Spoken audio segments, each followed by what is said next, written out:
শিবের গাজন চলছে। সোমবার শিব গাজনের চড়ক। শিবের চড়কে মাতোয়ারা কাটোয়ার জগদানন্দপুর গ্রাম পঞ্চায়েতের নৌয়াপাড়া চড়কতলা মাঠ। এখানে চড়কের দিন 8টি শিব এক জায়গায় এসে চড়ক হয়।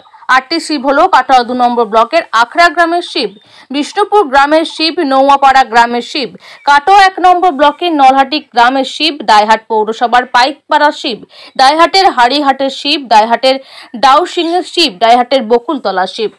এখানে মেলাও বসেছে। মেলায় প্রচুর লোকের সমাগম। মেলাতে যাতে শান্তি শৃঙ্খলা বজায় থাকে তার জন্য কাটোয়া থানার পুলিশ মোতায়েন রয়েছে। নৌয়াপাড়া চড়ক মেলা কমিটির পক্ষ থেকে উপস্থিত সকলকেই সাধুবাদ জানান।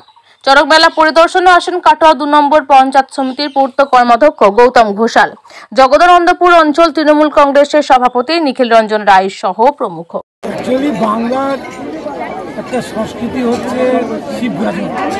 চৈত্রের শেষের দিকে এসে তৎকালীন যুগে জমিদার এবং রাজারা এই সিস্টেমটা গ্রামে গঞ্জে করেছে যে শিবের উপাসনা হবে এবং তাতে বাদ্যকর, পুরোহিত, নাপিত প্রত্যেককে জমিদান এবং শিবের যাতে উপাসনা কোনো অসুবিধা নয় হিন্দুদের মধ্যে এই উৎসবটাকে চালু করেছিলেন বহু পূর্বে 1800-1700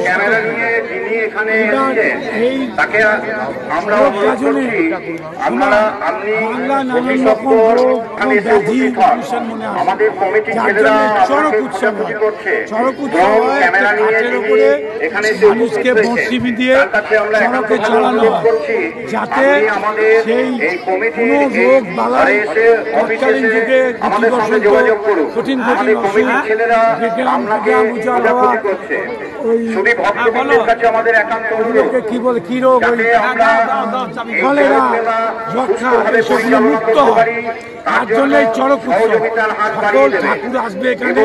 এটা নওয়াপাড়া স্বাস্থ্য পাশের মাঠে এবং জগদানন্দপুর পঞ্চায়েতের এলাকায় পঞ্চায়েতের সর্বদিক দিয়ে সমিতিতেও ওর উদ্যোগে সিস্টেম মেলায় আরো আধুনিকীকরণ, মানুষের দাবি দেওয়া মেনে ব্যবস্থা করা, মানে সব কিছু করেছেও।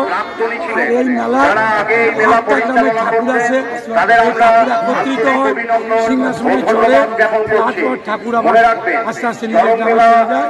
এই হচ্ছে চড়ক উৎসব। 1431 সালে চড়ক উৎসবে আসে এবং চড়ক উৎসব সুষ্ঠুভাবে সম্পন্ন। আপনার নাম? আমার নাম সম্পন্ন মুখার্জি।